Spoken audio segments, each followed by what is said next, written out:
Doctor کامیار کے والد سے کہتا ہے کہ اب آپ اپنے بیٹے سے مل سکتے ہیں۔ دروازہ کھلتا ہے اور جیسے ایک ماں باپ کی نظر کامیار پر پڑتی ہے، ان کی آنکھیں بے اختیار نم ہو جاتی ہیں، مگر کامیار کے اگلے الفاظ فضا کو ساخت کر دیتے ہیں۔ میں کیوں بچ گیا؟ کیا مجھے اب بھی یہ درد سہنا پڑے گا؟ کامیار کی ماں خود کو سنبھالتے ہوئے کہتی ہے، بیٹا سب بہتر ہو جائے گا، تم بہت بہادر ہو۔ اس لمحے کامیار کے والد عائرہ کا نام لیتے ہوئے کہتے ہیں، تم ہمیں بھی اور عائرہ کو بھی تکلیف دے رہے ہو، مگر ہم تمہیں اکیلا نہیں چھوڑیں گے۔ یہ سن کر کامیار کے ہونٹوں پر ایک کڑوی مسکراہٹ پھیل جاتی ہے۔ تم دونوں کے ہوتے ہوئے کیا فرق پڑتا ہے؟ مجھے میری زندگی ہو یا نہ ہو۔ تب کامیار کے والد جذبات سے بھرے لہجے میں وعدہ کرتے ہیں، میں کبھی دوبارہ تمہاری امی سے نہیں لڑوں گا، صرف تمہارے لیے۔ ہسپتال سے نکلتے ہی کامیار کی والدہ کہتی ہیں، میں عائرہ سے ملنا چاہتی ہوں۔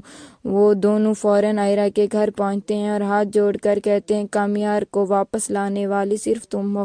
عائرہ کی آنکھوں سے آنسو بہنے لگتے ہیں۔ کامیار کی یہ حالت مجھے میری وجہ سے ہو رہی ہے، لیکن یقین رکھیں کہ میں اسے ٹھیک کر دوں گی۔ اگلے دن عائرہ ہسپتال میں کامیار سے ملنے آتی ہے۔ کامیار غصے میں اسے وہاں سے جانے کو کہتا ہے، مگر عائرہ سرد اور پیشہ ورانہ انداز میں کہتی ہے، جب تک آپ یہاں ہیں میں آپ کی ڈاکٹر ہوں، اس کے علاوہ ہمارا کوئی رشتہ نہیں۔ کامیار ہسپتال انتظامیہ سے کہتا ہے کہ ڈاکٹر تبدیل کرنے کی درخواست کرتا ہے، مگر جواب ملتا ہے کہ معذرت، ہم اپنی پالیسی سے یہ اجازت نہیں دے سکتے۔